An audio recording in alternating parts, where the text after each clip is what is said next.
And I think we're going to be live on YouTube here momentarily.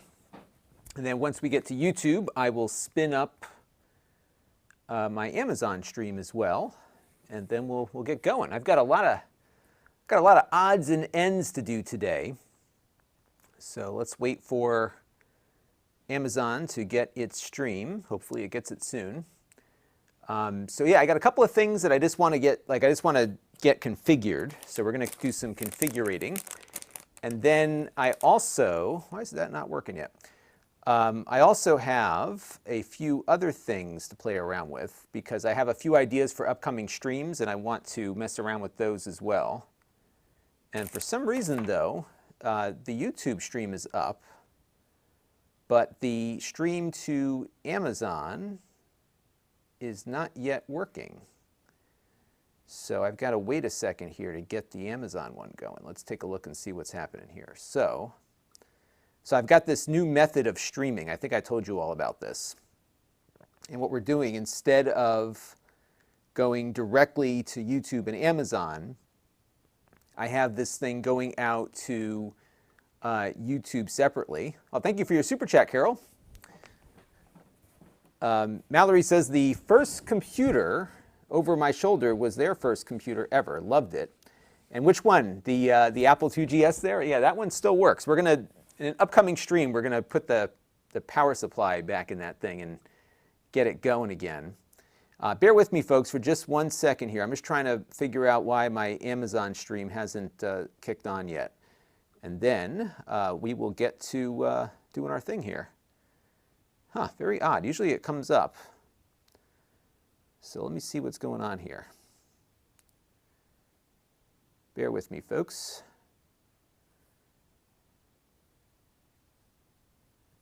Let's see, channels, devices. You know, I set this thing up a week ago and it worked fine, and now it's not working because I haven't looked at it in a couple of days. So I have no idea what's going on. But we'll get going here in a second. Yeah, so I've got a lot of fun stuff to do. Recipe Bob had a Timex Sinclair 1000, and that one's behind me there. Yeah, that one still works too, although it's hard to capture the footage on it. It did, however, make an appearance in my holiday video called The Ghosts of Computers Past, I believe is what I called it. And that one did get in there. All right, here's my second output. So why isn't this working? Hang on a second, folks. I'm just trying to figure out. So I am definitely sending the stream to them, but they are not receiving it. So I need to figure out why that is. So hang on 1 second, folks, and we will get going here in a second. And Mallory says they had both of those machines there. So,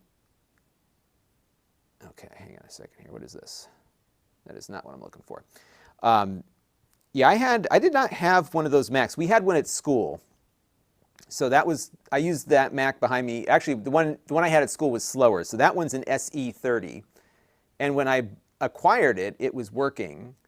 But now it is not. So the capacitors on those things go pretty regularly. So I think it's just met its demise there.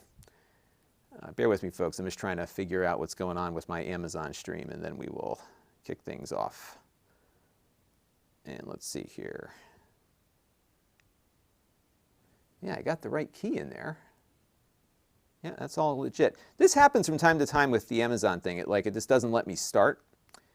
So I don't know what's going on with that. Let me go back to the Amazon Live app here and see if maybe resaving it will get me back. There we go. Okay, now we are ready to go live on Amazon. Okay, we are live. Perfect.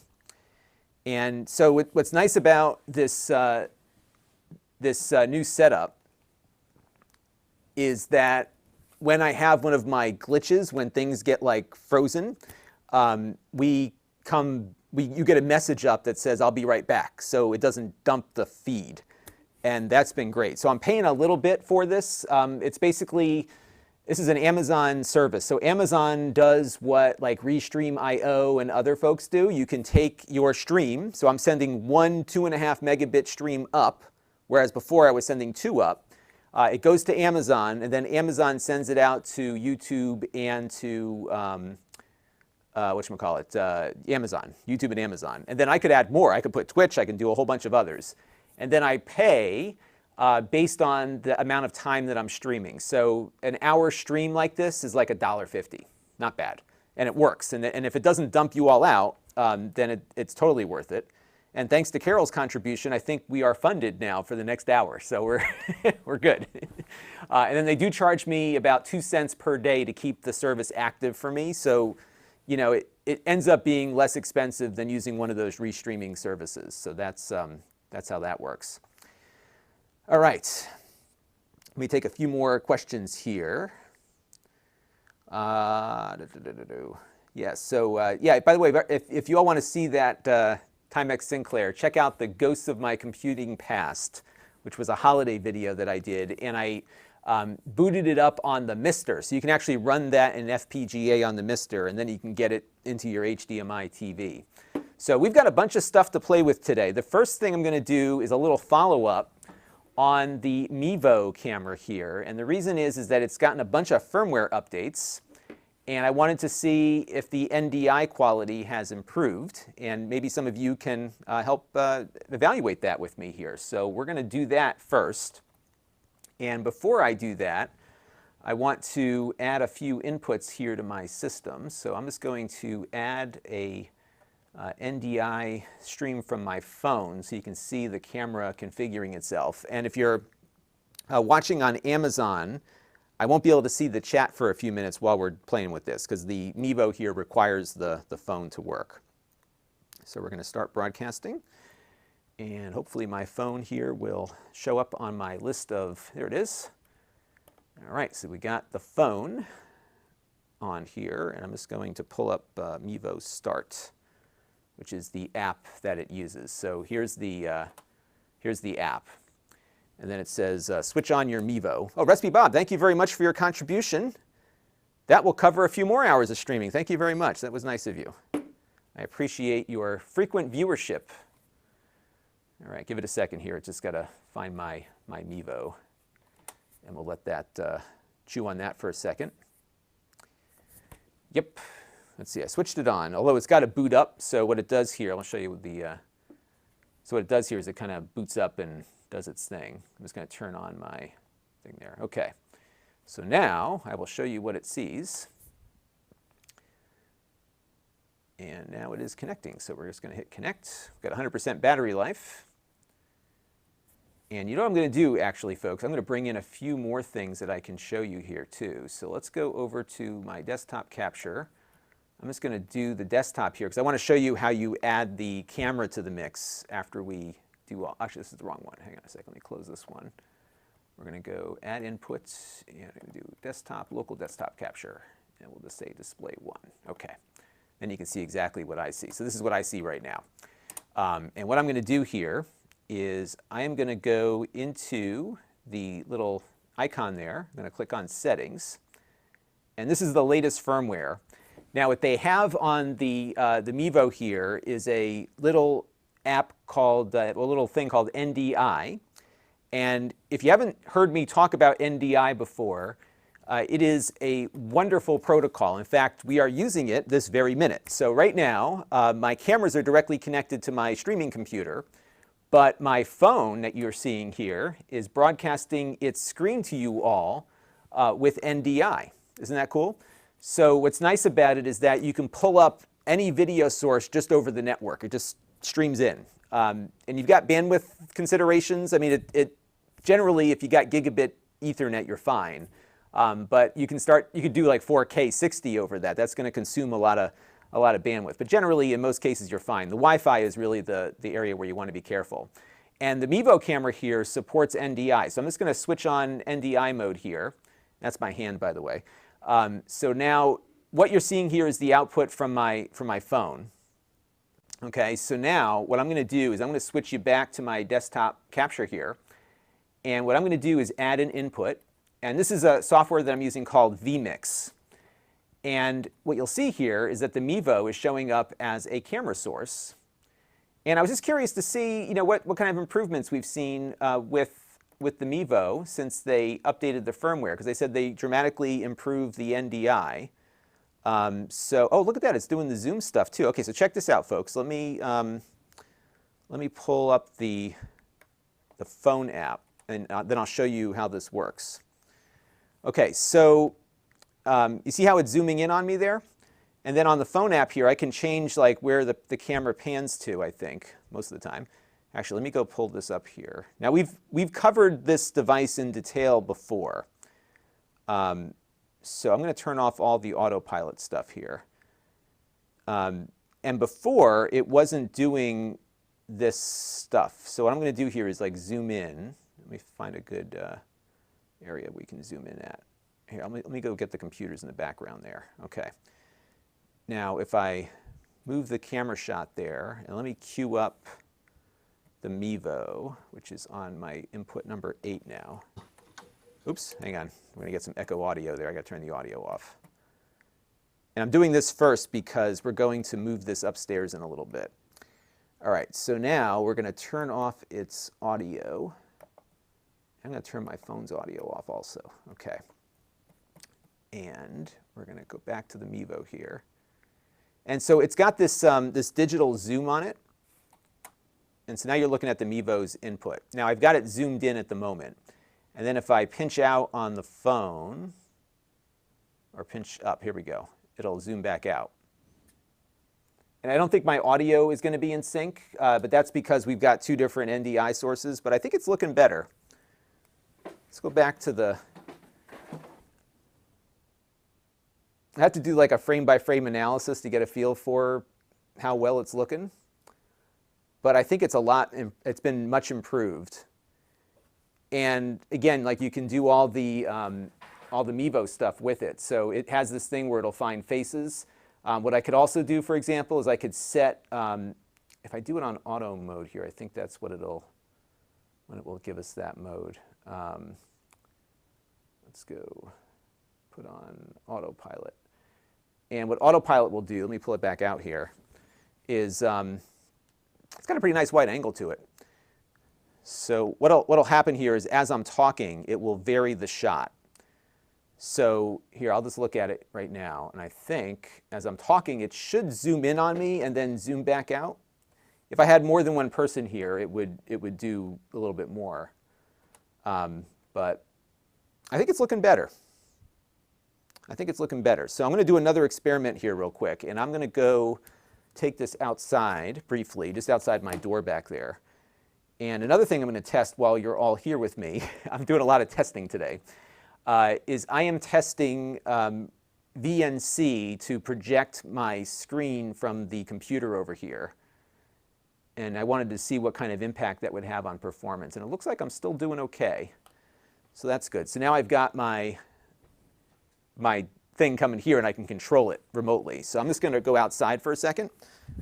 It's beautiful out here today. So I'm just going to take you outside with me. Bear with me, folks. Here, you know what? I'll switch to, once I get past this mess here. It's embarrassing down here right now. Let me just cut the shot here. That seemed to work. And we'll go out the door and we'll see what the weather's looking like. So yeah, there you go. And I should probably start recording this just to see what the footage looks like. So let me hit record. All right, yes, that's what I want. There we go, okay. It sounds like somebody's mowing the grass out here.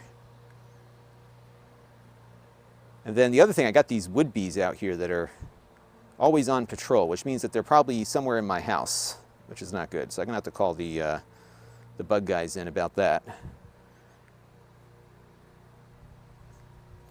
It seems to work pretty good. Yeah, so I'm kind of going outside of Wi-Fi range, and one of the things with NDI is that you really need a good connection, especially at the bit rate that you're pushing.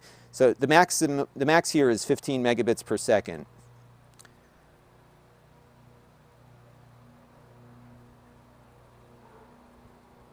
But it looks pretty good. All right, so I'm going to stop recording. And then I'm just going to go back and play it because I'm just curious to see what that looks like. But it seems like it's holding its Wi-Fi signal decently, so that's a nice improvement.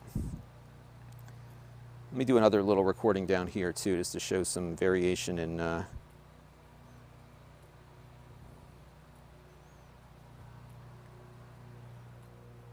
right, and maybe what I'll do too is like just put it on me real quick and say, all right, so here we are. It's got a little bit of a problem with the backdrop there, you know, just because there's so much backlighting. But if I move it around here a little bit, that's probably going to be better. That's not bad. I think it looks pretty good. Again, this is all NDI, so you know we're basically transmitting into vMix. So you can envision this being something like you would, you know, if you were like on a high school campus or something, or college campus. You know, you've got Wi-Fi somewhere. You set your vMix up or your TriCaster, whatever, and just bring the footage in. OBS works with it too. Pretty cool stuff.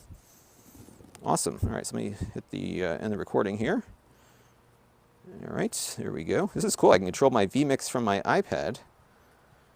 And it looks like it's not consuming all that much on the computer. The nice thing about my new production machine here is that it's really able to handle a lot. Like I've yet to like get beyond 20% of its capacity. And that's been really good. So yeah, good stuff. All right, I'm happy with that. So what I want to do real quick is just play back some of that footage. Excuse me. So I'm just going to pull up my, here, I'll show you what I'm doing right now. So we'll go over here, and I'm just going to pull up my recording drive. So I save everything onto this recording drive here. And so I'm regularly cleaning files out of this, just because they obviously get very big. And we're just going to say 9001. This is Mevo NDI B-roll. So I'm just going to do a quick thing on the extras channel, just to do an update, because this was the one thing that didn't feel fully baked to me when I did the review. And I think this is now, actually I know it is, it's now available on Amazon, so you can buy it on Amazon now. All right, so we're going to switch off the camera, I think. Although I might want to do, let me do a little screen capture here too, because it's now doing some of the stuff that I wanted it to do. So let me go back to the phone here, and we're going to go over to, actually I'm not going to change that. I'm going to turn on all the stuff. And then we'll like cut back and forth to, actually, you know what we'll do? We can do a 2-up here. This might be kind of fun. So watch this. We're going to grab this. Here, let me show you what I'm working on. We're going to grab this, and we're going to do a multi-view. And so the first one will be my phone, and we'll just kind of shrink this down a bit. So I just kind of want to show both things happening in real time here. And both video sources are coming in over NDI over my Wi-Fi, so I'm probably killing my Wi-Fi right now. And then, see, these both use the compressed version of NDI. So that's what's going on there. All right, let me take a couple of questions here as I'm setting this up. Jay Shell says, vMix is awesome. He's building a vMix computer. Yeah, I am really, I'll tell you what, I am so impressed with it. I am still on the demo version, so I'm totally buying it. The second I'm done with my, my preview. I'm going to hang on to my cash for a little bit longer. But it has been remarkably good. The stability is there. I did find a bug with their NDI stuff, which I reported, dutifully so. I think I'm going to switch the order of these. I'm just so happy with it, and what's been great about it is that it just works as well as my TriCaster did, and then I have things that I can do now that I couldn't do before. So for example, like I'm able to, you know, just project this to my iPad with VNC, so I can control it better. Like on the TriCaster, I couldn't do that remote control with the one that I had. So this new, you know, you just put VNC on here and you're good. Bear with me for 1 second, folks. I'm just changing the source to my phone, or no, I want to change it to the Mevo, because I want the Mevo on top. There we go. And then the phone will be this one. No. I want the phone on top. So I want the phone on top, and then I want the Mevo on the bottom. Okay. No, that's not what I wanted. Mevo on the top, phone on the bottom. Yeah, right. Okay, then we're just going to swap the order. I got confused by the order. So we're going to put this down here, and then we'll move this up here, and maybe zoom it down a little bit.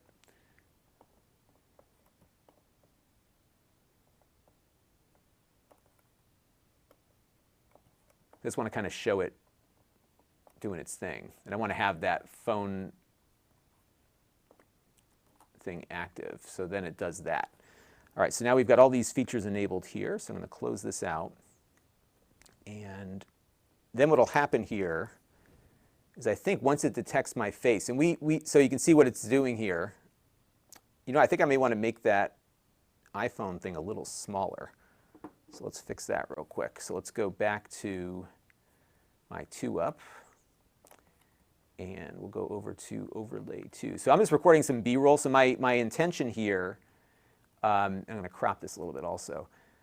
My intention here is to just do a follow-up video that'll appear on the extras channel. I'm just going to do like a voiceover thing later, but I want to get all the footage captured, kind of showing how this is working. Because I don't think I need that big of an iPhone window. There we go. All right, perfect. So now, if we put it up here,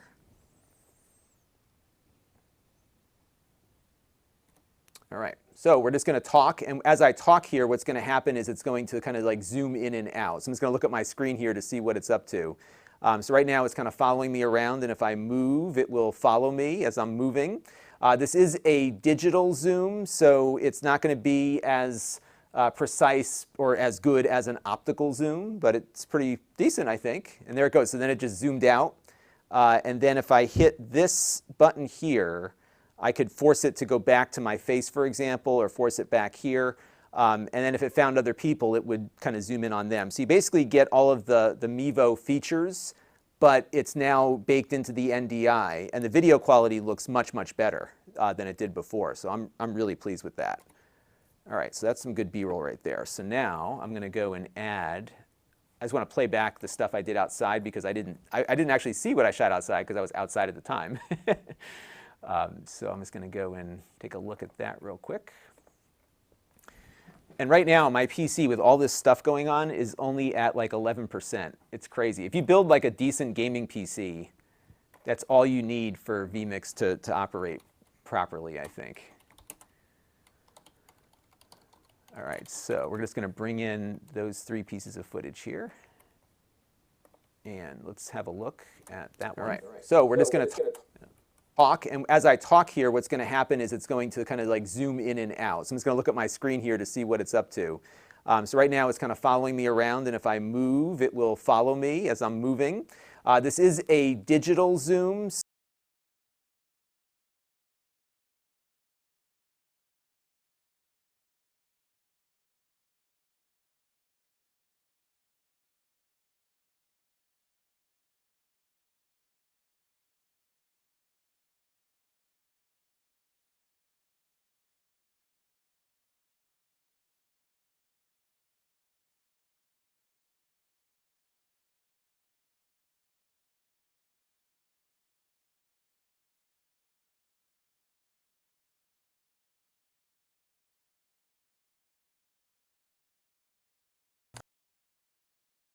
All right.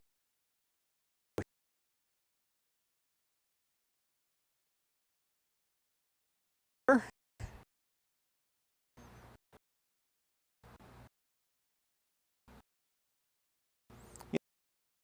little bit of a problem with backdrop there, you know, just because there's so much backlighting. But if I move it around here a little bit, that's probably going to be better. We're basically transmitting into vMix. So you can envision this being something like you would, you know, if you were like on a high school. There we go. Okay. It sounds like somebody's mowing the grass out here. And then the other thing, I got these wood bees out here that are, okay, good. I think that works.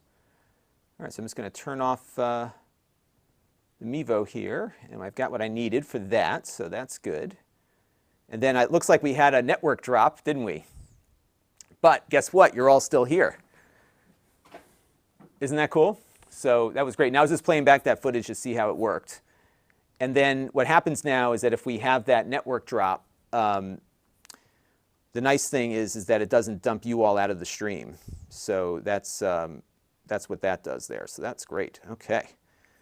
Okay. Well, I am happy with that. So so I've got one more thing now I can shoot because I've got the footage shot. So that's great. So we're going to turn off the Mevo here, and we'll move on to the next project. Awesome. Okay. We're good. So now, what are we going to do now? We're going to work on a little Mister thing. Let me pull up the DE10 Nano. So you all may have watched me the other day because I was working on, first of all, isn't that great that that worked the way it's supposed to work? So that's what I'm paying $1.50 an hour for. So it'll hold the connection so that you all don't disappear. And that's what it was, because what would have happened before, that one was probably long enough that it would have dumped everybody out. So this is good that it's working as it's supposed to.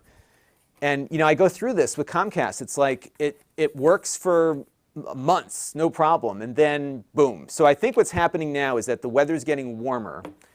And remember, all this Comcast stuff is all analog. It's all coax. So as things heat up, metal moves and things happen. So I think the coax connections weaken somewhere along the way. And I have to call them to tell them that there's something going on, and then they come out and fix it. So that's what that's all about. But here's the thing. I heard from them yesterday, and they're running that fiber cable. They're running it, I don't know how long they're running it for, but they're running it from somewhere to here. And we're getting it. It's happening. So I am psyched about that. So yeah, we're good. Hey, Jake is in. Hello, Jake. I only see Jake through the door. We are socially distancing. Not that I don't like to see Jake, but we gotta do the right thing here. And actually, what's been funny is I think it's been working fine without having Jake here at all. So generally, Jake would come in, 1 or 2 days a week, but we've been able to work pretty well remotely. And then when this fiber connection comes in, it's going to be super good because we're going to have, I kid you not, to my house, 2 gigabits of upstream bandwidth. I've got to redo my whole network to make this work, and I'm so excited for this. And it was nice of Comcast to finally do something for me.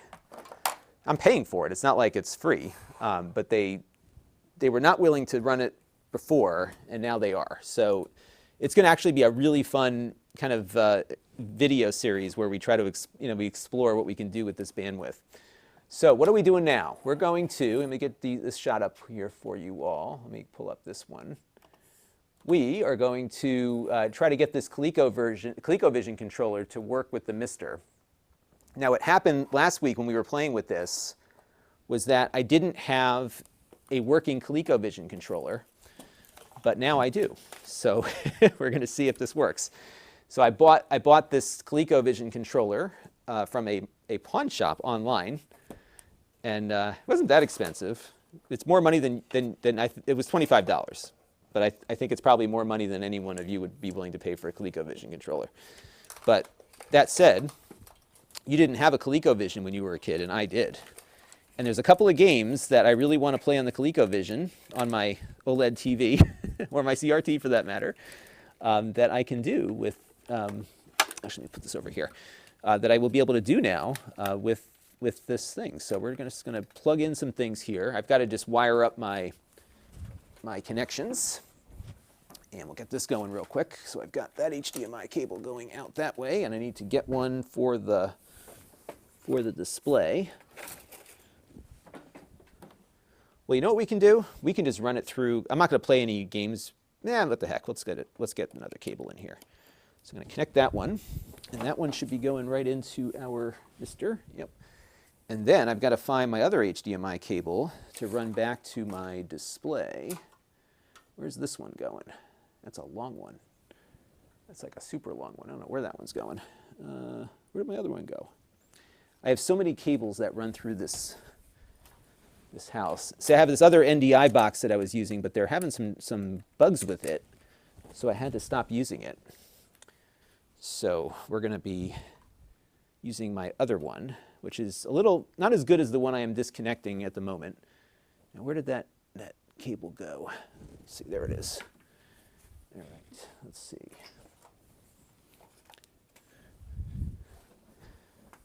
But one of the things that I like to do is solve problems.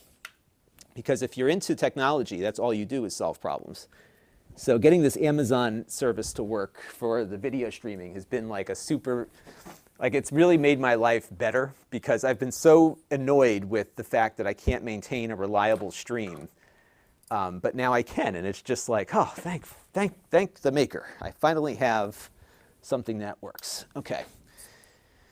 Now, I just realized that I don't have a keyboard attached. Do I have a keyboard near me here?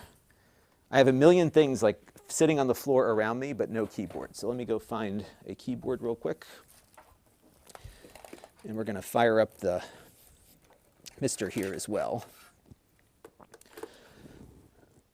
There we go. Now, if you don't know what the Mister is, I have hours upon hours of content with the Mister. And what I'm working on right now, and I'm not ready to shoot it just yet, but we did a whole thing the other day just playing around with the blister board. And what I wanted to do was get so the blister board is a USB hub, but what it has on it, let me show you let me just make sure I'm grounded here. I have a new case that I'm going to be putting on my Mister here. So what the blister board has on it are these little HDMI connectors, and they work with a thing called the Bliss box cables, which I had one on the desk here a second ago and it disappeared. Oh boy, I got to go find that cable now. So the blister cables allow you to connect old game controllers to a USB device. And they've got these different cables. They look like HDMI cables, but they're actually just using HDMI as the cable type, just because it's easier to work with, and there's a lot of pins that they can get on there. So, oh, here it is. So this is let me cut it back here. This is a blister cable. So it's HDMI in over here, and then it's got a DB9 for the controller. And they've got these for like NES, for the Sega Genesis, so it's all sorts of different cables depending on what you're connecting. And the magic is in the chips that the Bliss uses to detect what controller is attached. And that's what happens here. Okay, so let me switch my NDI here to, I think this is Spark. Which one is this? Is that the one? Yes. Okay, so I'm going to pull this up. You know, we may do another little 2-up here because I want to show the ColecoVision controller working with this potentially. So let me grab, or you know what I'll do? I'll just get the camera positioned, and then we can, it's good to have the NDI going anyhow in case you want to see the thing there, but I'm just going to zoom this shot out here to show you what I'm working on. Okay. And I haven't really spent a lot of time setting things up today because we're going to be moving things around and doing a lot of stuff. So we're just going to kind of mess around here. Okay. All right, here we go. Yeah, so some folks are talking about the upgrade. So yeah, so I could go I could totally do this in 4K, which I might just do. What I was thinking about too is maybe even doing 4K videos, because all the cameras that I have can do 4K. So we could do something like that. All right, so now I'm going to take out, so here's what I did. I went out and like I said, I bought this ColecoVision controller. And if you're not familiar with the ColecoVision, is this the one that I just bought? Actually, what did I think it must be. Yeah, because the other one's behind me. It doesn't sound very good. Hope it's not broken.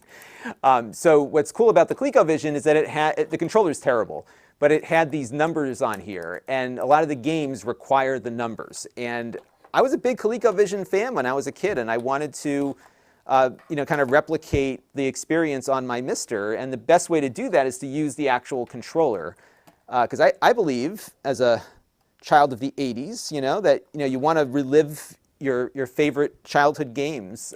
You want to do that in the most accurate way possible, and the tactile feel of the controllers is kind of important. So that's kind of what I was shooting for here. All right, this does work. Okay, good. So let me just, all right, so we're going to go, oh, this is awesome. So right, left, down, down, up, and then this only has one button on it. So we'll just kind of go through the motions here. And my understanding is that you're supposed to hold down a button when you connect this, but it seems to be working okay. So now we've got it configured. And I could actually navigate the menu here with my controller. This controller is not in good shape. I may actually return this to the guy, unfortunately. So let's go over to console, and we'll pull up ColecoVision. And hopefully, whoa, what's going on here? All right, we're going to do a reboot real quick. That happens sometimes on the Mister. It gets like a little flaky, and you just have to do a reset. All right, let's go back to console, ColecoVision. There we go, much better. Okay, so here, I'll show you what it looks like. I just love this. I mean, what's not to love about this? You turned it on and you got these wonderful colors. I mean, the Atari couldn't even do that, right? The Atari 2600. Now what I'm going to do here is actually connect the controller. I'm going to reset the port here, and they said to hold down the buttons while you connect it just to make sure we get the right thing here. Okay, there we go. All right, now we have to configure the controller on this particular core. So we're going to press right, we're going to press left, down, up, fire 1, fire 2.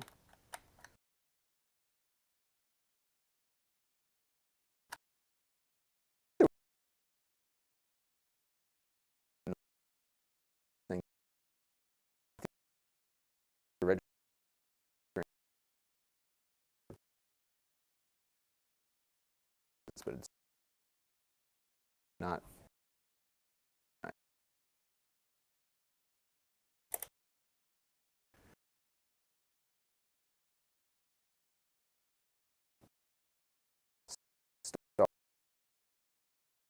Oh no.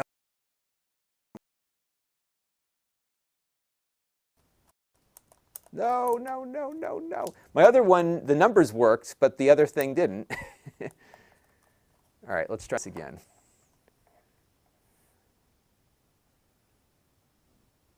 Times. Yeah, I'm going to have to call Comcast, by the way, because this thing is just unacceptable again. A little bit longer. Reset that port again. So the hard part is I don't know if it's the controller or if it's this thing, right? So it's hard to say exactly what the problem is, but we're going to just troubleshoot here until it starts working. All right, so let's go back and configure the controller again. Right, left, down, up, fire 1. We're going to skip fire 2, shoot, pound. Yeah, this number pad isn't working. So now what I want to see is if my other controller does work. So let me grab that one. I may return that one that I bought. So I'm going to unplug this one. And this is the one from my shelf behind me. And as we found out the other day, the controller itself wasn't working, but the... all right, let's do hold the button here, hit the reset on the... So, and if this doesn't work, there might be a,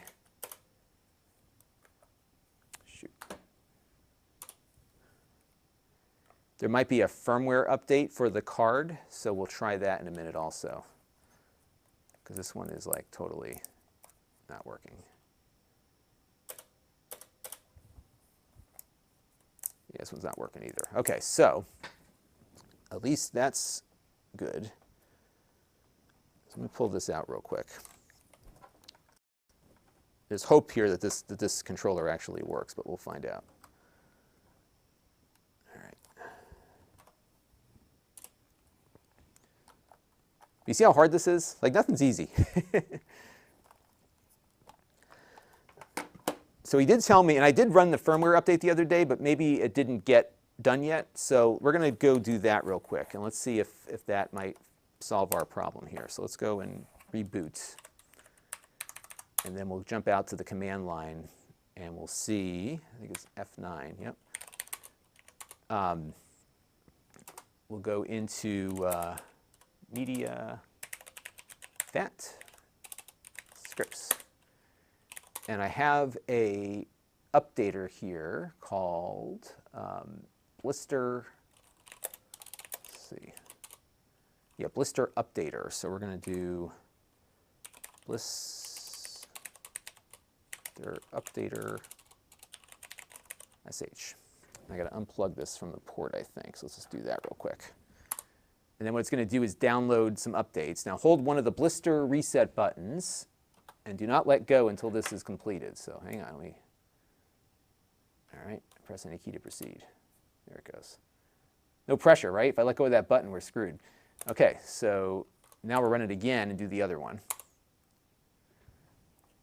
And we're going to hold that down.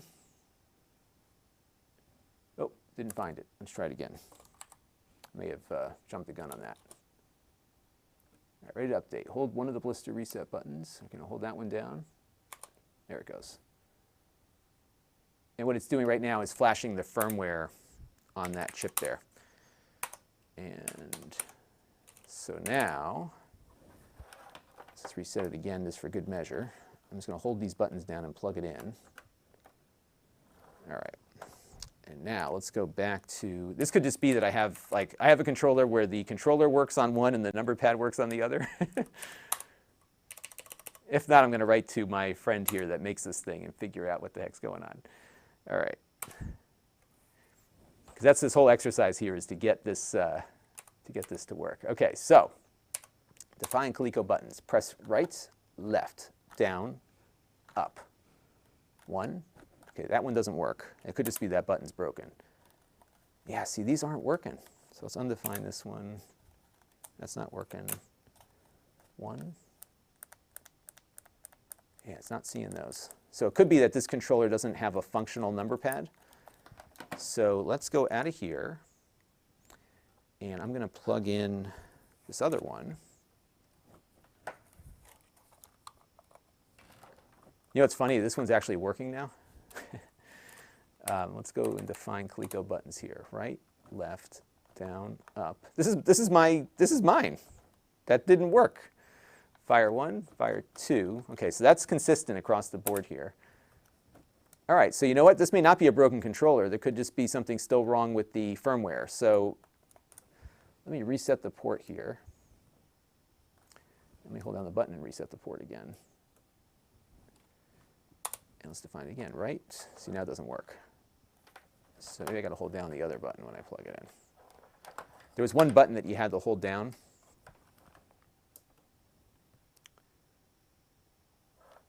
Left, down, up. Fire one, fire two, doesn't work. Skip that one. Star. Oh, that worked. Okay, pound, 0. All right, we're in business here. 1, 2, 3, 4, 5, 6, 7, 8. Oh, I'm hitting the wrong, there, 9. Purple triangle, we don't have that. Blue triangle, that one. Okay. I think we're getting somewhere here, folks. All right, so let's pull up a couple of games here just to see if this works. I have not played these games with a real Coleco controller in a long time. So let me just turn some audio on for you and turn this down a little bit, because you have to hear the beauty that is, oops. So let's load up, we'll bump and jump. We'll start with that. All right. And now I can actually play the harder versions of the game. So it had this screen that would kind of hold itself there for you. This is part of the licensing. I used to hit the button as a kid thinking it might go quicker. And then I had one of these, but I don't have it now. They had an expansion module that had a steering wheel. So that was pretty cool.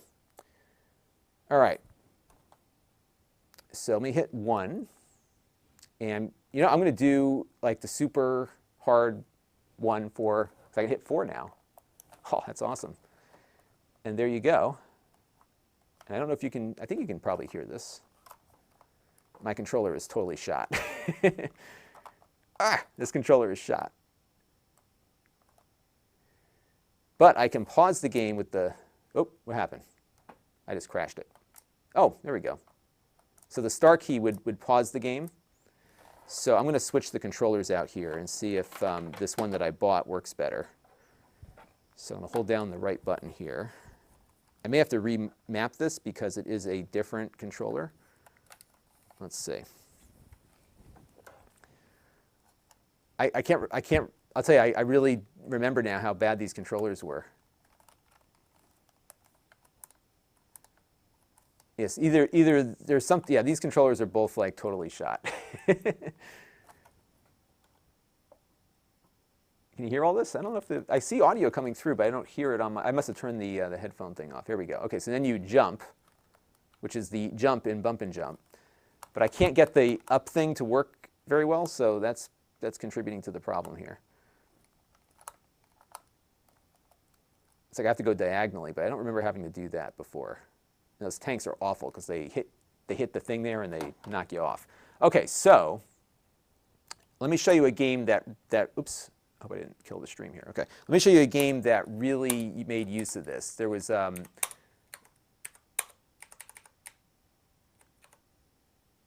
me go back a directory here. There was a game called War Games, which was based on the original movie from the 80s, of course. And this one made use of the number pad more significantly. Okay, so Tech Nerd's not hearing any game audio. And you know why you're not? Because I didn't hit that button there. There we go.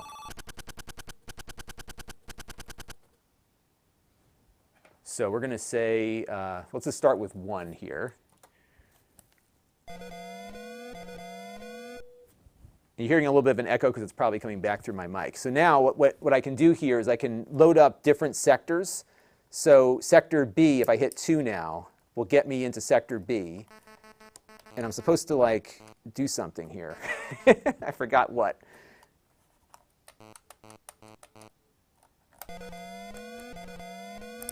And I think sat not in sector 8. Oh, there we go. And I can hit the button here. And it's kind of like a slow motion missile command. Yeah, this controller's terrible. I'm going to send this back to this guy. I mean, I already have a broken ColecoVision controller. So you know what I need from all of you? I need a recommendation on a game controller that has a number pad like this, USB controller, because that would certainly make this a lot better. Because this controller is totally shot. But you get the idea as to what you can do now. So I can hit, 3 will take me to sector. And this is one of these games, when I got this as a kid, I think this was kind of later on in the ColecoVision's life cycle. But I got this and I'm like, oh, this game's actually pretty good. My friends came over and we were all like playing it longer than we thought we would. Because when we looked at the box, it was just a map that you would navigate around. But they kind of, replicate the, the DEF CON status, and you're watching all these missiles hit the US here. And the difference here is that the nuclear war is actually happening and it's not like simulated. But yeah, this is the game that I wanted to play with this controller. So I guess what I could do is maybe map in another one for the controls and use the Coleco thing to navigate. But yeah, pretty cool. That's neat. So it's not working too good though. But this system, so you have to appreciate what this is, because when this came out, the only thing that you really had was like the Intellivision, the Odyssey, the Atari 2600, and the ColecoVision was really significantly better. I think it's the same hardware as the Sega SG-1000. It's running a Z80. They had an awesome version, which I can't actually play at the moment because the controller's shot. Awesome version of Zaxxon. Sound quality wasn't terrific on it, but they had some really good games on this thing. The Qbert port. Let me find that real quick. The Qbert port was really good on this. LMNOPQ. I'm in the wrong. Yeah, I'll jump back up and show you the Kubrick port.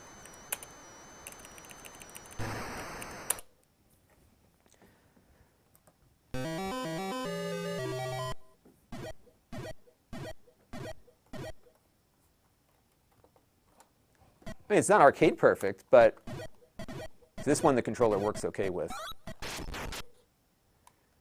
But I played that for hours. I mean, this was a great game. This is a great system. I mean, this was really like, at the time they had some of the best arcade ports. The other thing they had, so this is before Nintendo had a game system. So Nintendo, of course, had, they had their arcade games, but they didn't have the NES. This is before the,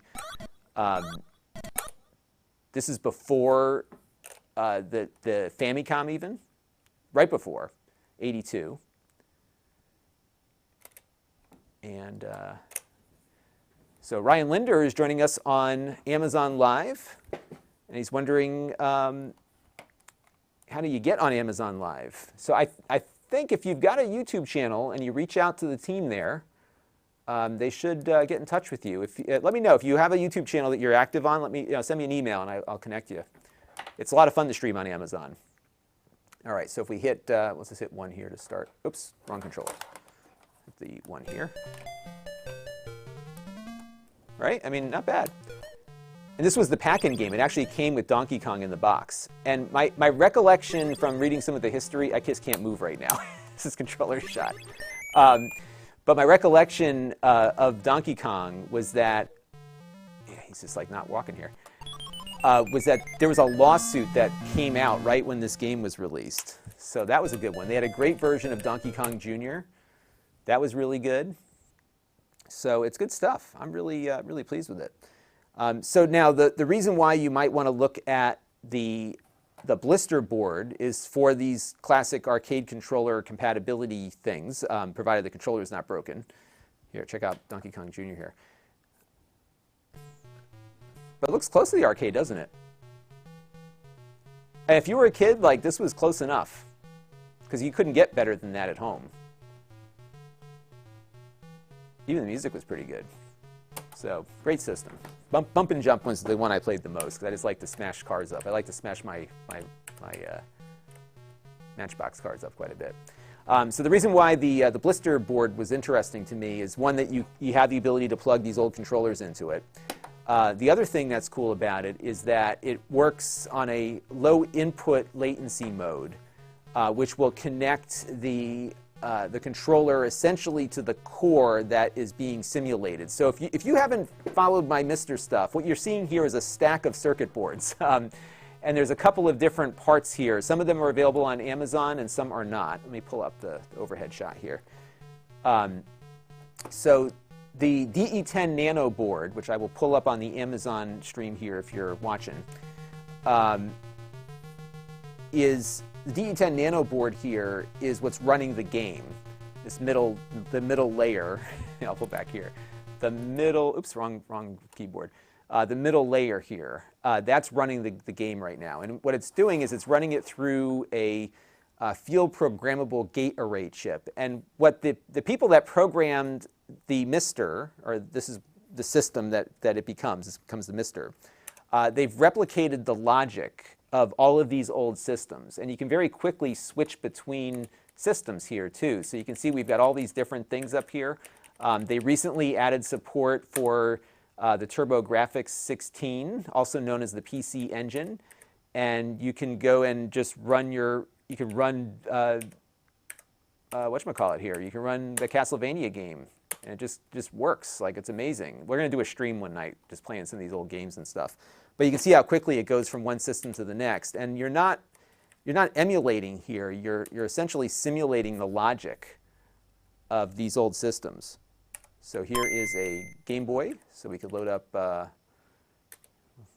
Super Mario World. Let's try that one real quick. Super Mario Land. Yeah, Super Mario Land. Here you go. And so, you're simulating a Game Boy, and it runs at the original resolution. You can do some cool stuff with the screen and whatever, but you've got all these great systems that, work with very little input lag. And then it does computers also. So, you've got all your classic systems here.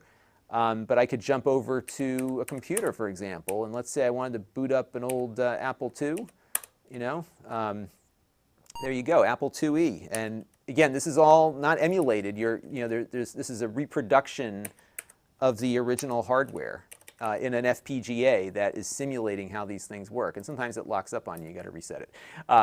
If you jump too quickly between cores, sometimes it gets mad at you. But generally, it works pretty well. So let's go back to the computer core here. We'll load up the Apple II one more time. So I think I've got some disk images somewhere on here. I guess something's not working right with it today. We'll fix that. But what's been fun about it is that it's been one of these tech projects that I'm constantly tinkering with. So that's been kind of fun. So I've enjoyed that. So all right. So we know that the ColecoVision controllers can possibly work, but this particular controller, one that I just bought, in addition to the one I already own, is not working. So I'm going to have to go out and find somebody who can help me fix my controllers. That's what I need to do next. So it's pretty cool stuff. But I really like this. And it's not to say that like a Raspberry Pi isn't better or worse. I mean, it's just a matter of what it is you want to do, right? This is just so cool. I mean, I want to run the Commodore 64, which I never had as a kid, and I've been beginning to appreciate. You get a Commodore 64 running as natively as possible. Some cores are better than others. My friend Smoke Monster, who does a lot on this system, will tell you that you could have a bad core, which is worse than emulation. So really, it's the skill of the programmers that are important here. But there's arcade cores. There's a lot of arcade games on here. All the old Pac-Man, everything else. Again, just running directly. It's really good stuff. So I'm enjoying it. And they're really working on the X68000 now too, so it's going to be really cool. And yeah, so it's neat. And then so what you buy is the DE10 Nano board, which I have selected right now on the Amazon stream, and that's your first step into the world of FPGA and MiSTer. And with that board, I did a video on this. You can run a lot of stuff without any additional hardware, but at a minimum, what you do need to get is this board I have here on top. This is SDRAM, the SDRAM board, and you need that because a lot of the games require different memory, and especially the older stuff. And so I've got the 128 meg RAM module in here, and that's the one you probably want to get just because as things develop, there's going to be more and more demanding stuff. There's a 32 meg board out there as well, which costs a little less, but you know what? If you're shopping, you may as well just get the best. Get the best. Don't skimp. And when you have that board, let's go back for a second here. You can run things like the Neo Geo. And what they did on the Neo Geo is nothing short of crazy. Like they took apart the chip and they looked at all the logic, all the chips, not just the one chip, all of them. They looked at the logic as to how these things work, and they replicated it perfectly. And you get the lowest possible input latency on these things, even with a HDMI monitor attached. And then, don't you love that sound? And then if you buy the I/O board, which is what I have on the top of it here, you can output RGB to a CRT television. And that's our next project, actually, right today. We're going to go upstairs in a minute to my... I just love this. Here, I'll close back up.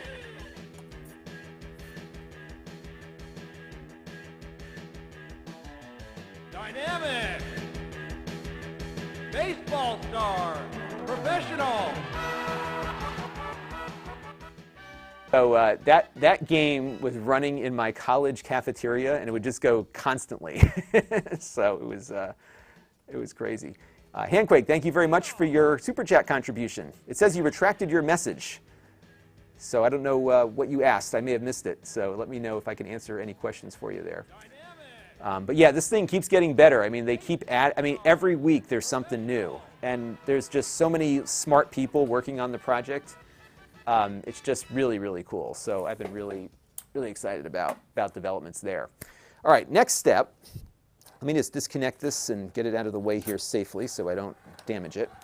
The next thing I want to look at is, so I've been planning on doing I was thinking about doing some other live streams that might be kind of fun because, I have all this retro stuff behind me.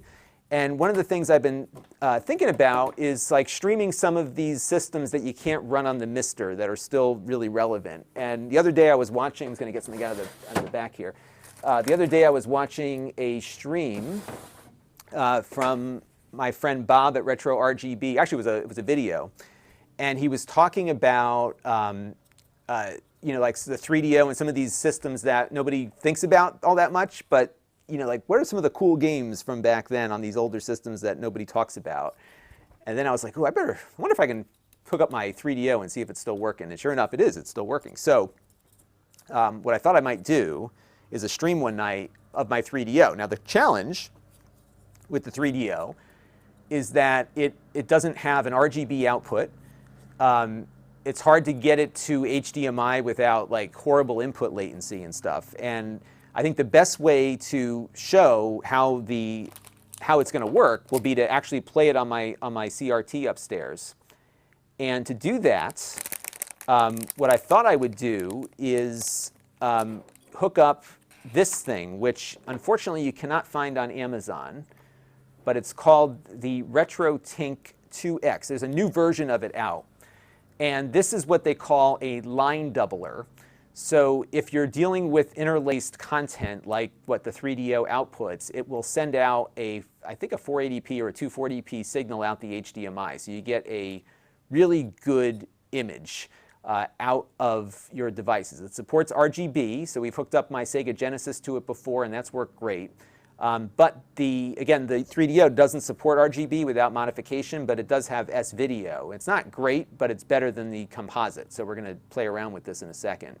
And we're going to hook it up to my 3DO upstairs and give it a shot. Now, why this is on Amazon is because there's only one S-Video output on the 3DO. So I went on Amazon and I purchased this cable, which is it's a splitter, basically, for S-Video. And for those of you who didn't live through the 90s, S-Video was, at that point here in the US, the way to hook up your consoles, because it looked a lot better. Oh, by the way, Zam had a super chat. Did you hear about Nintendo source code leaking for the GameCube? Yeah, I did hear about that. And Nintendo, I am sure, will sue the you-know-what off of anybody that uses that source code. I think that's one of the cool things about the FPGA projects is that they're doing it in a way in which they're not violating the original IP, which really makes it quite creative. So what I'm going to be doing here is plugging this splitter cable into the S-Video input here. And then I had to go dig through, where did I put it? I had to go dig through my back room. So I have this ball of cables that I've been accumulating over the last 40 years. And in that ball of cables, I found one of two S-Video cables that I need. I have the other cable upstairs already. And I put it down somewhere over here. I've got wires all over the place, and I may have disturbed its location as I was moving things around. But what I'm going to do here is use this splitter, and we're going to have one go into the retro, or actually it's got to go the other way around. We're going to have this splitter go into the back of the 3DO, and then the RetroTink here will go into one of these, and then the TV will get the other one. And the TV has it already, and I found that cable a few minutes ago and I cleaned it, and I put it down somewhere and I don't know where it is. So give me a second here to find it, because I was moving things around and I know I misplaced it. So give me a second here to track down the location of that cable, and then I'm gonna go upstairs. And what I thought might be fun is we will bring the Mevo upstairs with us so you can see what that old 3DO console looks like. And I'm told that it might be kind of rare that this console is unmodified. It hasn't been recapped, but it's still working. And from what I understand, these 3DOs tend to die out. By the way, Zam, thank you for your super chat contribution. I don't know if I thanked you after answering your question there. So we'll have to see how it goes. Now, my big question that I'm trying to solve with this little project today is whether or not the signal will get degraded when I plug this thing into my 3DO, because we are splitting the S-Video signal out, and that's going to weaken it. It's going to basically drop it in half. and I'm curious to see if that's going to result in any kind of impact to the quality.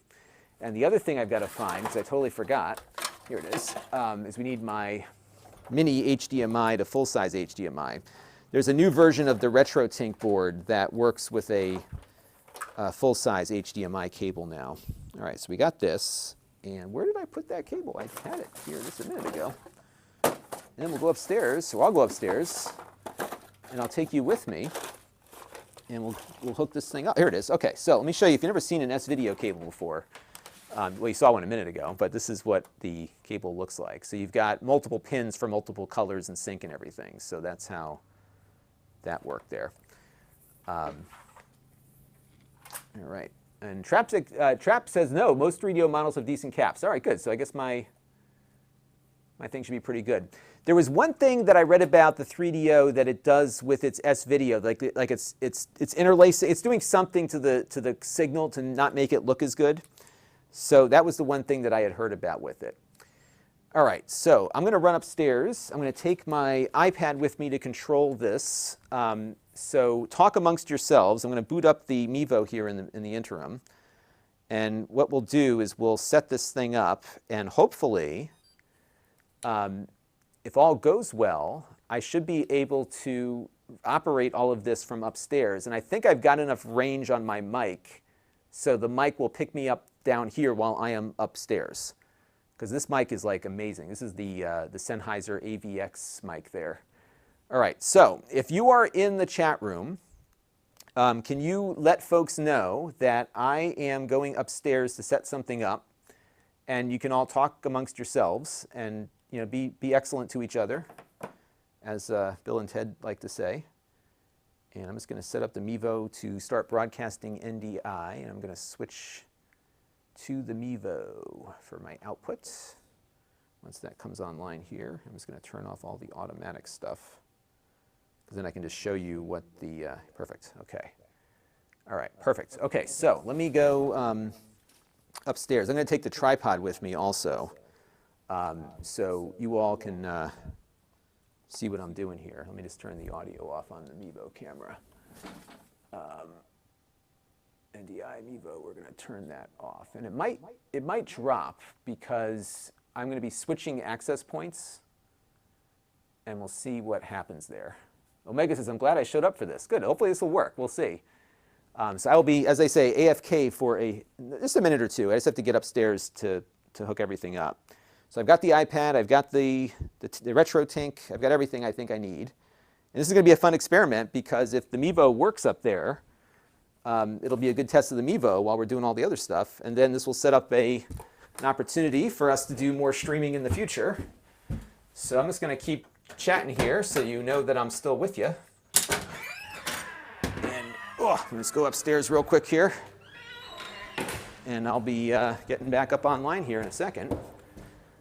Did I bring the splitter? Of course I did not bring the splitter, so I'm going to have to drop this stuff off and then come back downstairs. But you know what I'll do in the interim is I'll get you the image of the 3DO so you can see what it looks like, and that way you have something to look at beyond my empty chair. So that might be kind of fun. And the people are out here mowing the grass today, so we got that going on. But they don't take that long to mow the grass. All right, so let me get this arranged here. My mic is still good, so that's good. All right, so we got the Mevo set up. I just have to connect to my TriCaster, not my TriCaster, my vMix via VNC. So let's connect up there so I can get an image of what's going on. Okay, so we're still streaming. And then I can pull this up here. All right, so you don't see much. So let me scroll it down. Unfortunately, the thing is very much backlit. Actually, it looks kind of cool backlit, doesn't it? So there it is. This is the Panasonic 3DO. Now, I bought this in 1994. And it looks like we've got a little weird thing going on with the Mevo here at the top of the screen. So I'm not doing this for anything other than just showing you what I'm doing. So I think we need to get some light up here, which I don't have at the moment. Let me turn on a light overhead and see if I can get it better. Really, it's a matter of just seeing what we can get on the screen. So that's what I'm aiming for mostly here. That's a little better. Yeah, this won't be perfect, but as they say, sometimes perfect is the enemy of the good. Maybe I can get it from a different angle. That might be a little bit better, just so you can see what it looks like. But I love my 3DO. And you know, when it came out, so it was super expensive when it came out. I bought mine in 1994 when I was a freshman in college. You know what I might do? I might move it, move it onto the floor where it might look a little better. Let's do that real quick. So I got mine in 1994 when I was a freshman in college, and they had reduced the price on, ow, I just dropped that on my foot. They reduced the price on it, so it went from like $800 to like $400, which was still very expensive, obviously, for 94, but it was a lot more affordable at that price than it was at $800. All right, so let's get it down here on the floor, and what I'll do is we'll just detach the Mevo here and kind of bring it down to the floor level.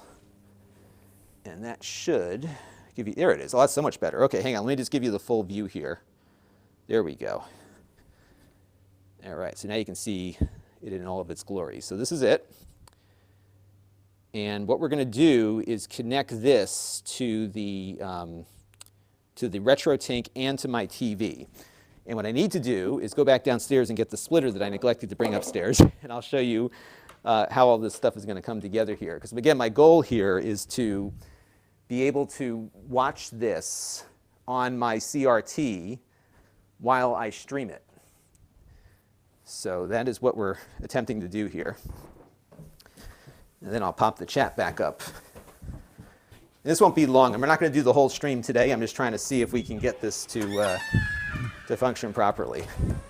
And this is probably 26. Wow. Yeah, it's like 26 years old, or just about. If I did my math properly. Or 24 years old. 26, something like that. It's old. Splitter. Okay, here's the splitter.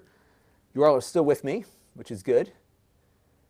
Yeah, so that's the other thing. LGR did something on this today also, right? That I have that on my list of things to watch for tonight, because I love his stuff, and it was exciting to see him talking about that. Okay, so let me go run over here.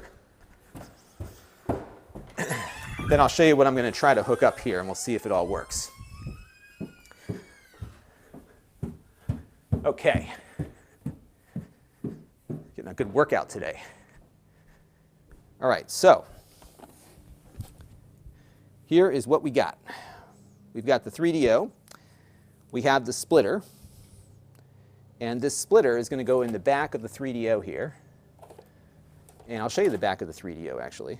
So you have your composite. You actually had a RF out also for the old antenna connections still. And then we're going to plug this into right into there. And now I've got audio going out to the TV, so we'll probably disconnect that from the TV, and we'll run that over to the RetroTink. That's the one thing I hadn't factored was the audio component, so we'll get that going. So now on the RetroTink, let me move the camera back here a little bit. On the RetroTink, we're going to connect audio to the audio connectors. And then we're going to connect our S-video cables. Now I've got one from the TV. Where did it go? Let me check the one on the TV, because that's still plugged in, I believe. Or it was. Nope, I unplugged it. So let me find the TV S-video cable. That was plugged into the back of the 3DO a minute ago.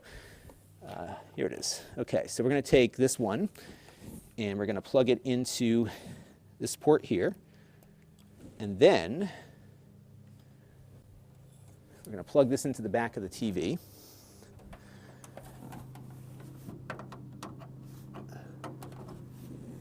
And we'll have to get a couple of splitters for the audio too, but we'll, as they say, we'll jump off that bridge when we come to it. Okay, so now we've got the RetroTink partially connected, And I just remembered I need USB power for this thing also, so we'll get that out in a minute too. And now we're going to take the other cable here, undust that cable. This cable has not been used in like 20 years. All right, plug that in here. Okay, so now we're going to take that. Now I've got another Connect Spark box here. It's one of my NDI boxes. And this one's hardwired into my Ethernet, so we'll not be stressing out the network too much here. And we're going to run this HDMI cable into here. And then we're going to attach the other end to the RetroTink. And now, in order to make all of this work, we need to do one more thing, which is get a USB power source over to it. And it just so happens I have a USB power source from my VR controllers that I charged up here. All right, so let's just make sure I got the right cable in here. So the 3DO is plugged in there. All right, so I'll plug this in first. And now the 3DO is coming online. And I'm just going to attach the power cable on the RetroTink.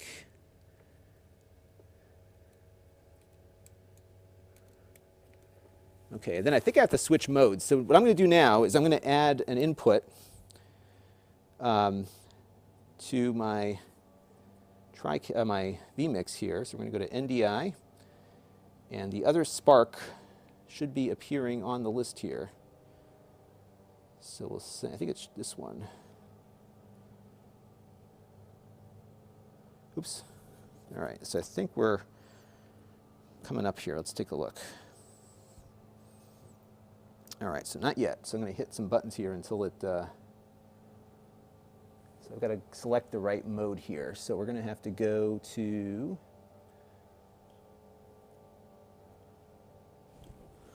one of these will come up eventually. Hopefully, we'll see which one it does. It may not be working. That could be the other problem too. And we'll hit this one. I must not see anything come up yet.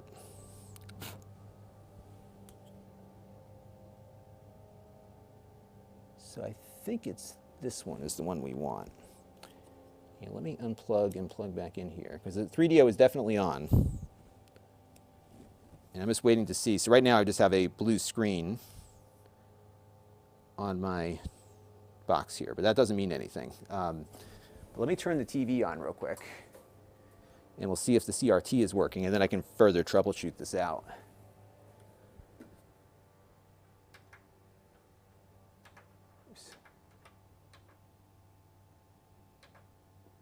Okay. All right, so the good news is I've got something on the CRT. And as crazy as this sounds, there we go. It's definitely darker than I recall it being. So this could be splitting the signal too significantly because it's like super dark. So let me take out the controller. This is the 3DO controller, by the way. So this may not work. But it's also like really bright in here too, so that could be part of it. But I seem to recall the signal being a little stronger than this. And the synchronization on the TV is off too, so you're not seeing the full image here. That's why I wanted to get a direct capture. All right, so let's take a look at some other options here. I'm just going to pop this disk out real quick. And let's take a look, just have it kind of run on its own. And you can see what the 3DO would do. It would pop up this image of the 3DO. So what I'm going to try next, because I know this works with the 3DO when I have it plugged in with S-Video. So what I might do here is let's try plugging it in directly and rule out that it's a, so let's see if we can rule out the splitter as the actual culprit here. So we're going to unplug this and we're going to just plug this in. And let's see what we get. Nada. So I'm going to turn off the RetroTink here and reboot it.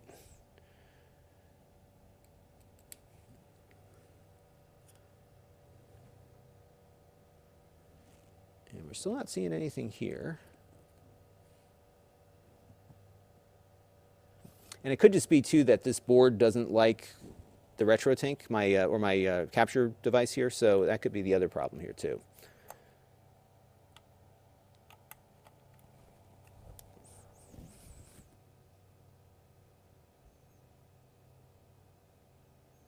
And let me try one other thing, because I think what this could be, actually,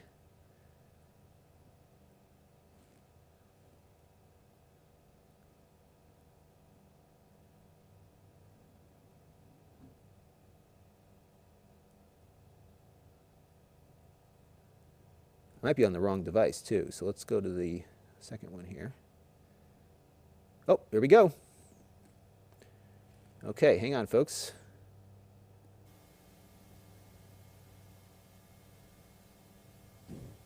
So there you go. It's working. So now, what I'm going to do next is I am going to disconnect, or reconnect the splitter now and see if it works better with that. So we're going to unplug this real quick. And then we're going to go and connect this, and yeah, I'll give a cut here so I don't get knocked off my stream. And then we'll do this. Plug this in here, and hopefully, yep, there we go. So now it's working. All right, perfect. So we've got both things working here. And what I might do, just so that we don't waste a perfectly good opportunity, is I'm going to load up. Let me turn the volume down on this thing too.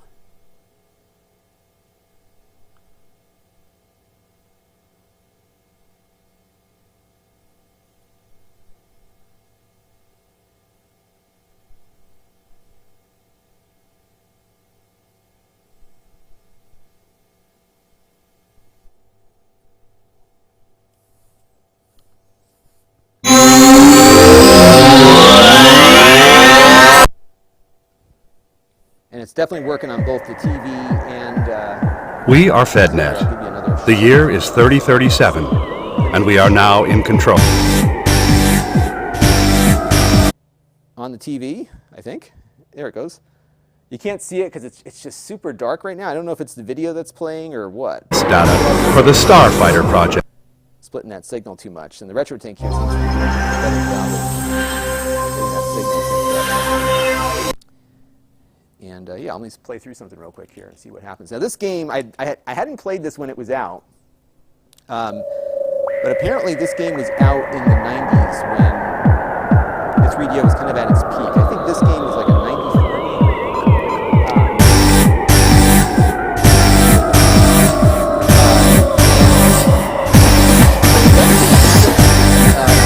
One of the games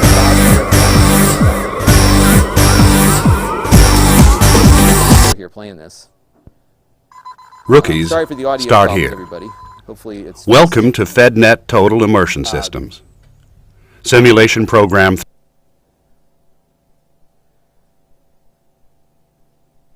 Oh my goodness, hang on. Sorry about that, everybody.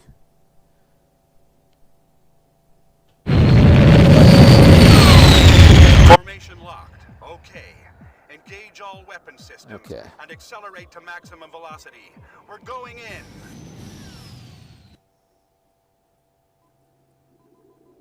That should be better. Sorry about that, everybody. Yeah, so this is going to work, I think. The only problem I've got is that this is the second time I've done this audio thing to you folks, is that it's super dim on the CRT. And so it's not going to work very well, I think, to play it on the actual CRT. So I might just split it out and put it on the TV to play these games when we do the stream.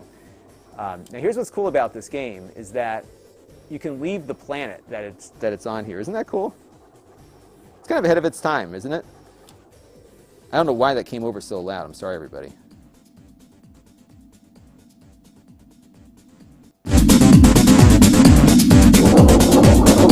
Sorry. Okay, hang on. I'm controlling the audio levels with my my tablet upstairs here, so it's causing some trouble. But there you go. So we left the planet, right? And so you can fly like into space with this. And this is 93, 94. So I think that's pretty cool. We can go further out here. And again, this is like, you look at this now and it looks terrible, right? But this was groundbreaking for the time. Like, you didn't have this on a home console. So, yeah, good stuff. All right, so I think that's going to work. And again, that is the, I'll cut back to here. That is the 3DO, everybody. Cool stuff, isn't it? And we just did a really fun experiment here too, because I'm still running all of this down in my basement, and I'm controlling this. Here, I'll show you my iPad here, from my iPad. Isn't that cool? So very neat. So let me pull up my other shot here, and I'll cut back to that. And I apologize for the audio problems, everybody. And Jake, thank you for letting me know. This is why I stream this stuff and don't broadcast it out. So, all right, so we got that under control there. Let me close out this. Okay. And Demevo is sleeping, which is good. I'll leave it up here for now. So I'll probably come back and play with that again. And I'll be right back. Okay. Turn off the TV. I'll shut down the power thing here too. Okay, there we go. All right. Yeah, sorry about those audio levels. Everything comes in on a different like audio level when I plug it in. And vMix just likes to bring the audio up whenever we've got stuff going here. So much apologies over that. All right, so I think I'm going to disconnect my stream here, or my VNC connection. Okay. All right. Well, we covered a lot of ground here because I had a lot of projects that I've been wanting to get started, and this was really helpful. So, okay. So sorry about the audio, everybody.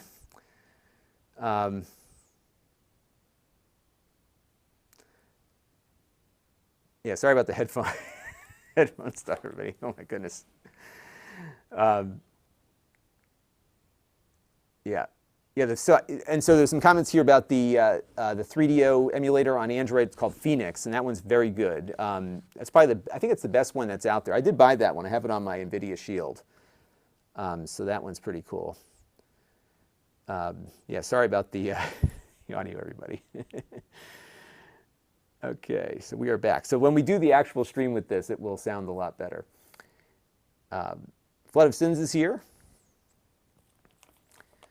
Jake says no problem on the audio, but he's on the payroll here, so he's got to say that. But thank you, Jake, for sending me the message there too, because I didn't have the chat up, and then I'm like running like about 30 seconds behind all of you as far as when things pop in, so that's part of it as well. So yeah, I think we're in good shape here. I think I got everything I wanted to get accomplished today. So we did the cable, we did the 3DO, the ColecoVision stuff, the Mevo footage. I think I got it all done. This was very good. So I'll answer some questions here from everybody about what's going on. So JSG wants to know any update on the fiber. Yeah, I mentioned that earlier. We are getting it. I don't have a date yet, but they are going to be running the cable up from wherever they're running it from. And we should get it here in a couple of months, maybe 1 or 2 months, and that should be good. And the good news is that in the interim, I've got the ability now to prevent the stream from disconnecting you. So I'll get disconnected, but you've seen it now, I think 2 or 3 times on this stream. I will disconnect, but you will see that slate pop up to say, we'll be right back. And that's been a big help. So thankfully, that seems to be working. So that should be what happens there. Trap Exit says there are only 2 real emulators for 3DO, Phoenix and Opera, but both are based on Fredo, which has been around for a long time. So yeah, so I think by the way, the connection improvements will make a big difference. But I've had a very good day today, actually, because I was looking to try out a bunch of stuff, and I got it all tried out. And the cool thing is I can control the switcher here with VNC really well. And that's helpful, so I don't have to like move things around or whatever. I can run everything from down here. And all the video and that horrible audio you just got, that all came in over the network over NDI. So that should work. John Moshi says, does the HD Home Run Extend have a function or ability to turn off the transcoding in software? So you can actually disable, the transcoding in the firmware on the Extend, and this won't apply to the new one, because the new one is using, well, I guess it probably would at some point. It's using the HEVC stuff. But yeah, you can disable that there. And I know that Plex has the ability to choose inside its control panel the level of compression. I have to take a look at that again. Dan Whitehead says, you make me want a Mister just to try out. Yeah.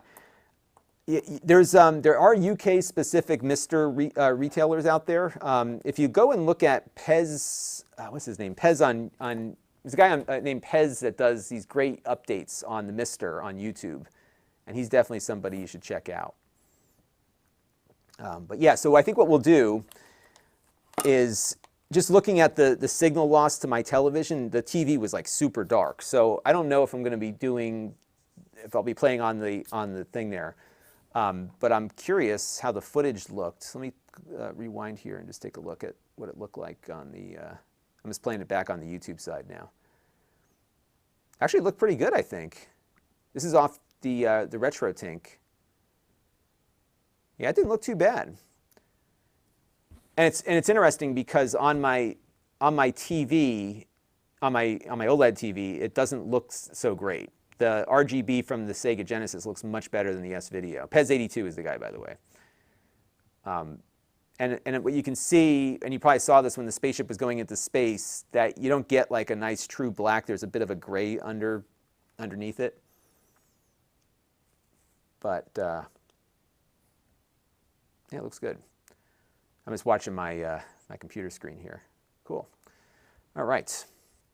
Well, yeah, so what did we accomplish today? So today we accomplished a bunch of stuff. We tested the Mevo NDI. I tested the ability for me to run my vMix output to a VNC connection so that I can pull it up on my iPad. So let me show you what that looks like here real quick, just in case you're curious what I was doing. And the reason why the audio was screwed up is that the mouse controls are a little hard to do on a touch screen. Let me just make sure I can, let's put this in a different thing here. Yeah, I'll just hit the button here. So I'll hit it here, and then I'll show you the overhead.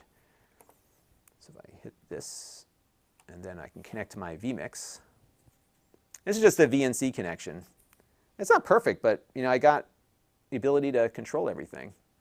So I could queue up like another camera here. I can just go boop and queue that up. Isn't that cool? So that's what I was doing before. I was queuing stuff up and adjusting the audio as best I can over here. It's hard to click and drag with the touch screen. I could attach a mouse. So if I attached a mouse to the iPad, that would work. I may just use a laptop in the future, just because it'll give me a better view of it. But that works pretty nicely. And it's free. It's just, I'm using, what am I using? I am using Tight VNC. And part of the reason why I'm testing this is because we're looking at some options for controlling VNC or controlling vMix remotely. Especially if I have this super fast connection, Jake could log in and do stuff too, so it might be kind of fun. So yeah, it's good stuff. All right.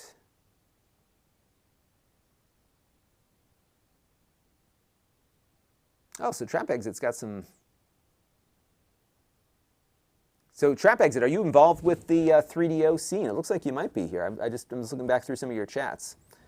A number of things in the works of 3DO in general. Some people are working on Homebrew, a new open source ODE designed by Fixel. He's working on a menu for the ODE. Awesome. So it'd be kind of fun to see that. Yeah, I'm a big 3DO fan. I think it's a great system. He's working on the menu system right now. He's playing with fonts. Good stuff. All right. Well, I've got to get going here, folks, because I've got to take some packages to the store to drop off. I put my mask on and everything. So, it's funny, the things you take for granted. I used to just, around 2 o'clock every day, I just go out and do some errands, and I haven't done anything. I just stay here and do my thing. Recipe Bob says, is there a guide on building Mister with all the fixins? So I did a video, Recipe Bob, about a while back. If you go to Lon.TV/Mister, I have a live stream that I did as I was like starting from scratch. So we started from from just having the parts, and we put it all together and got going with it. And it was funny because a lot of the live streams that I do, they tend not to do well as recorded videos for obvious reasons. But that one, for some reason, has done really well. And people seem to go to that to get a feel for what it's like to get going with the Mister. And it does kind of obviously drag on, as most live streams do. Let me see if I can find it here and pull it up on screen for you. Let me go find it. Let me show all. I'll pull it up on screen here so you can see which one I'm talking about. Let's see. Where is it? Maybe it's in the live section.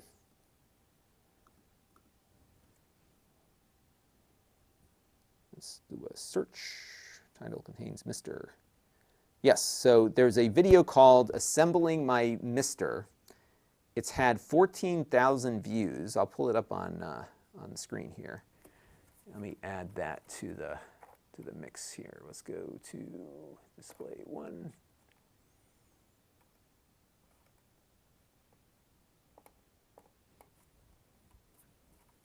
And I'll pull it up on screen here real quick.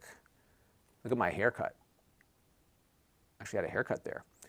And I think I put an index down here. And we'll go to like the 30-minute mark. And I think I did like the full assembly and everything else so you can get a feel for... Actually, it looks like Recipe Bob, you were watching that stream because you're on the chat replay. You're right on there. So you've seen this. So if you go to like the 30-minute mark, and that kind of gives you the whole rundown. And I explain how it works, and we put it all together. And yeah, this has had 15,000 views, pretty good. This was back in that was only last year, so last February. So Mister's come a long way over that short period of time, for sure. Cool stuff, all right. Okay.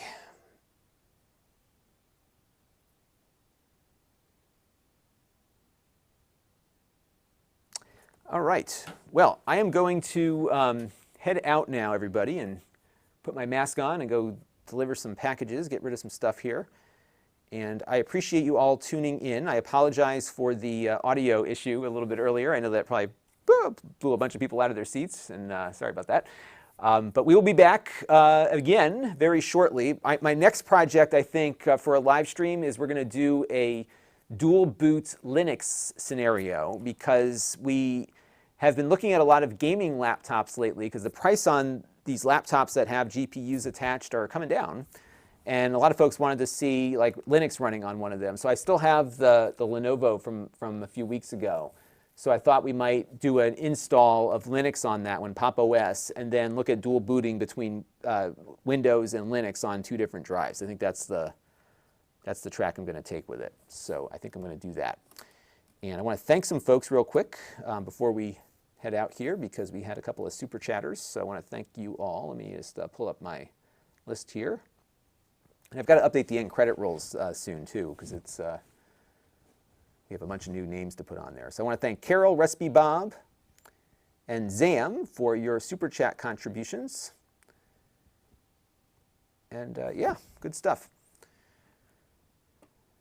And John Moshi says he's his message just got retracted, but he said that he likes how things don't always go as planned. They never do on the live stream. So it's funny because like a lot of times I'll have something that will stop working for and I won't be able to get it to work at all. You never see it in the video, but you can kind of see with the workflow here what happens. So good stuff. All right, everybody, I'm going to head out, and I will be back again very shortly. So thank you all for tuning in.